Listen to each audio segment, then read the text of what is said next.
right, folks, we heading down here, Yazoo River. We're gonna give it another shot, see if we can't catch something besides the big old gar.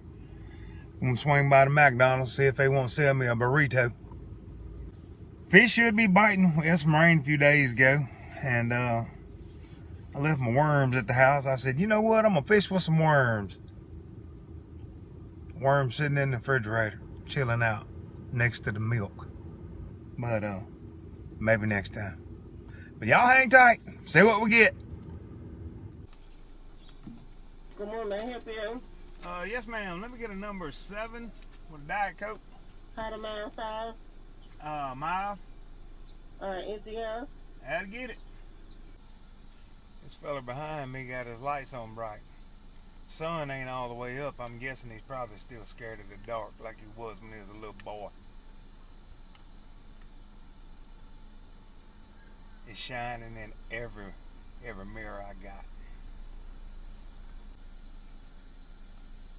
He's probably one of them boys with soft hands and pretty hair with the stuff in it. Good morning. Morning.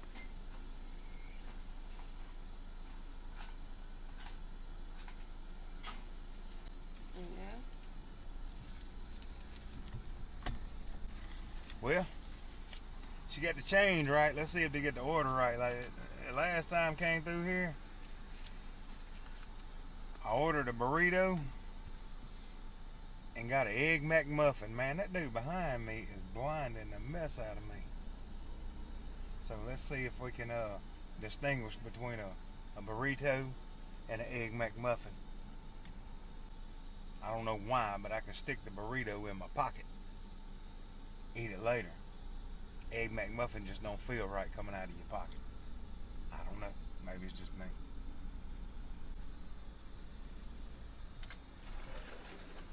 Good morning. Yes, ma'am. Thank you.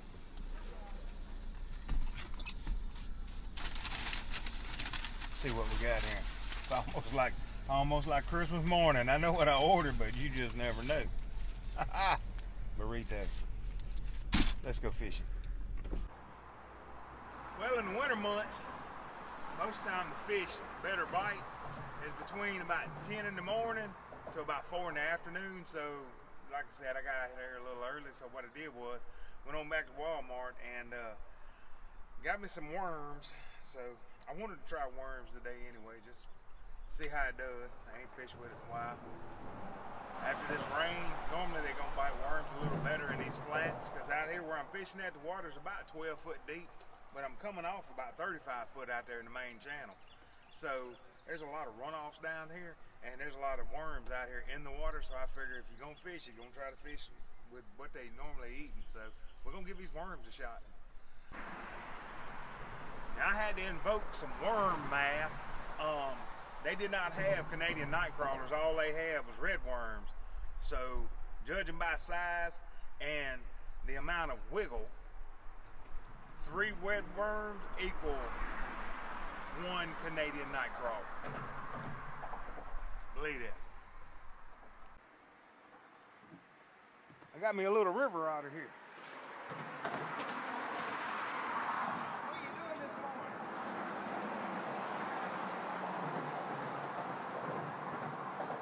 Hey, bro. Me and him both out here fishing.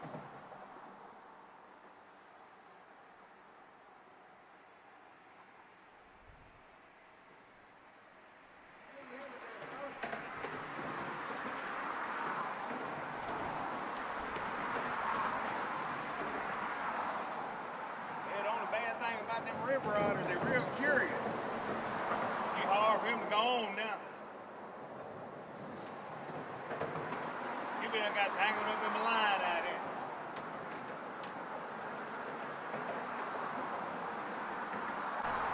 All right, we got all the poles in the water. I got worms on 2 of them and got some cut bait on the other one, and I got my old bait pole out. Got some little worms on it and some number 6 hooks on there. The same pole I caught the gar on last week. Had to reline my pole. Man, I hate braided line. I snatched it all out of there and I went back with mono.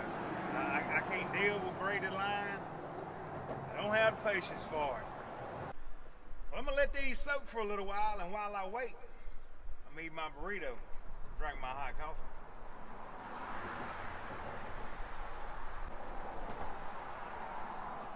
Well, folks, while the fish is kind of slow, I know it may not look like it, but it's December. Here in Mississippi, it doesn't really get cold till about January. But even here, you know, wintertime's coming. We got about another 3 or 4 weeks, and then it'll settle in. But just some things to go over. Number one, dress for the weather. It comes up quick, just like it does everywhere else. You come out, and just like right now, the sun's shining, a little breeze, it's real nice outside. And the next thing you know, a front moves in, and you out there unprepared for the weather, and some bad things could happen, and you don't want to get caught out there like that. You come out here to have fun, make sure you enjoy it, and make sure you get back home. I guess the best thing, make sure you got gloves, thick pair of thermal socks or 2, and something to put on your head. As long as you keep your hands and your feet and your head warm, you have a pretty good day. Around here anyway. Now we wear heavy jackets sometimes, you know, because of humidity and everything. It's still, just like they say during the summertime, it ain't the heat, it's the humidity, and they ain't lying. Well, it works the same way in the wintertime. So make sure you dress warm. I guess number 2 thing, make sure you let somebody know where you're fishing. That way if something bad does happen, hey, they know where to start searching so they can find a tote with that tag on it. You don't want to be out there floating amongst the fishes and mama crying, oh my baby, nobody know where you at. You know, they got cell phones now. Back in the day they didn't have them. People just had to hunt for you. Now at least you can call for help if you got some service. That's one good benefit about cell phones. I was out on the Sunflower River fishing one time when I was younger and had a line come straight up the river. It looked like a black wall coming at me. And I was in my early 20s, and I was one of those folks that, hey, if the sun's shining, I'm going fishing when I get a chance. Went out there, didn't look at the weather, didn't know what was going on. And hey, back then, wasn't no internet. So you look outside, sun shining, go fishing. Man, that weather came up on me and there was a black wall coming at me up the river. And I ended up leaving 2 poles out there. There was leaves, debris, dust cloud, and rain heavy as I've ever seen. When I finally got out to my truck, opened the door, about to pop the hinges on the door, the wind was blowing so hard, it blew dirt and dust and leaves all up inside my truck. And after that, I started checking the weather. I kept up with it a little better. Live and learn. But make sure you check your weather before you go. That way you know what it's like when you're leaving and what it's like when you're coming home, because it ain't always the same. We don't really need a whole lot. That's the privilege of living down here in the South. In the wintertime, you get pretty decent weather. No mosquitoes. It's all right.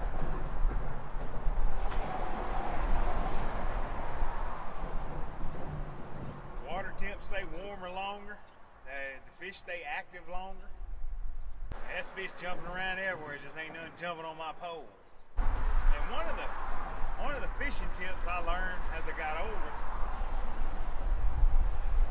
because of the direction of the sun and the way it comes across the earth during the wintertime, if you're out here fishing, most fish bite between 10 and 4. That's your ideal window. They'll bite a little before, they'll bite a little after. But once that sun gets to a certain distance and it's not hitting that water quite right, and the water starts cooling off, they'll shut off. And if you catch one, it's few and far between. But you want to fish on the north side of whatever body of water that you're fishing, because the north side is actually going to heat up faster because of the way the sun comes up and the direction in which the solar rays are actually hitting the planet. Yeah, when it's coming across the earth, you want to make sure that you're fishing if you're gonna be out there on the water all day, start on the north side and gravitate as you go, as the body water heats up, and you'll catch the fish as they start going into a feeding mode. You know, especially if you're on your big lakes. Now out here on the river, it really doesn't make a whole lot of difference. I always cast. Most of our rivers, other than Mississippi, and well, it's quite a few big rivers, but most of our smaller rivers, you can stand on one side, cast to the other side. So what I do is I stand on the south side, cast to the north side, and I look for bends and little eddies and cutoffs and stuff on global maps and stuff, and that's where I fish at. But keep that in mind. Fish on the north side, you'll catch more fish. Yeah, one of my favorite things to do is just build a little fire, you know, in the wintertime, especially if you're out here bank fishing. Man, bring you a tin bucket or just dig you a hole, build me a little fire. That'll keep you warm. Ain't nothing like the crackle of a fire, fishing pole, bob, a little bit of wind blowing, waves chopping on the bank. Man, that's hard to beat. Yeah, out here a lot of times in the wintertime, I don't see many more people out here. Everybody done cut up and gone hunting. It's usually quiet out here on the river. It's just me, and I'll see some commercial fishing every now and then. They'll run through and speed by going fast as they can in their boat. But other than that, it's just me out here most days. That's what separates me from the boys on most days when we're out here fishing, cause there ain't no blind to block the wind or keep you warm. You ain't up here with your thermal heater and your generator with the ball game going. Ain't none of that out here. Yeah, I've seen folks that's got real nice deer blinds. It's more like a deer apartment is about what it looks like. They got everything but running water and kitchen sinks up in there. I've seen some with restrooms, they got the toilet in them, and they really go all out. But, you know, and I can't blame them. I mean, if you're going to sit up in that blind and just sit out there all day, watch the ball game, and just peek out the little hole and look for Bambi to walk by, that's a whole lot easier than it is out here roughing it in the dirt, the cold, the wind blowing in your face. But I do it because I like fishing, and my biggest fish have always came during the wintertime. And I'm always just looking for the next big one. They enjoy trophy bucks, and I enjoy trophy catfish. And this is when I catch them. So more power to them. There's less traffic out here. Hey, I don't much like people no way. Yeah, I guess the main thing is when you're out here fishing, and it's wintertime, and it's cold, it's easy to get in trouble. Especially if you're out here by yourself. So whatever you do, just plan ahead, be safe, be prepared, and be smart. That way you can get up and go fishing again tomorrow.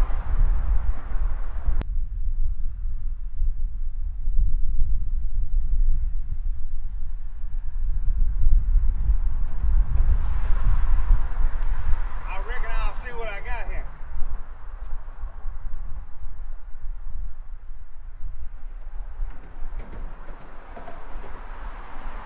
Feels like a thing. Oh man, come on. Well, like I said, it's about 15 minutes to 10, so it's getting about that time. They'll start picking up now. Well, the worm ain't working on the bait pole, so I figured I'd go to a spoon. It's a bigger spoon than I wanted. I had a little 2-inch spoon and a 1-inch spoon in there, and all I got's the 2 now, so hey. If you ain't with the spoon you want, you gotta spoon the one you with.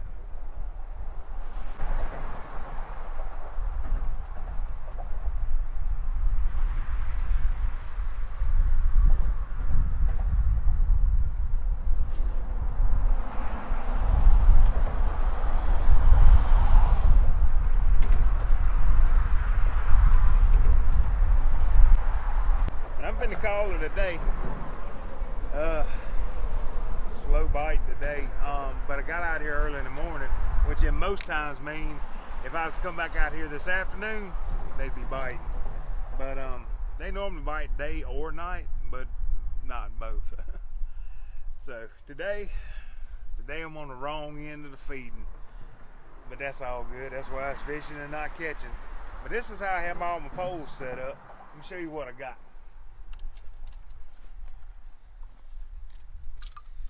They sell these at the craft section. It's just a little bitty, it's round and they screw into each other. But what I'll do is I'll hook some of these up before I leave. I got my hook already snailed. My bobber's already on. I've already got it set up. I got my bobber stop already tied onto a swivel, and I just hook this swivel to that swivel, and boom, I'm set up ready to go again. If I get hung up, I can break that line and be back in business with a pole in the water in usually about a minute and a half.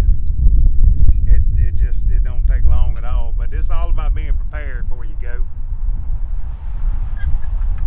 But I keep about 10 of these. Depends on where I'm going and what I'm fishing for. And I'll do some up, because I got probably 30, 40 of these things. And it depends on where I'm going and what I'm doing. And I'll go on ahead and get me some stuff set up. I just got stuff already set up. I know what I'm gonna be fishing for. Might as well go on ahead and have as much done as I possibly can. That way I got everything already in the water as long as possible. That way you're fishing and not tying rope and string and weights and bobbers. And you get snagged up and tangled up, and it's a whole lot easier to just say, you know what, I'm gonna fight with it as long as I can, but you know, cut the line, boom, I'm back in business. I'll just chunk it in the water somewhere else.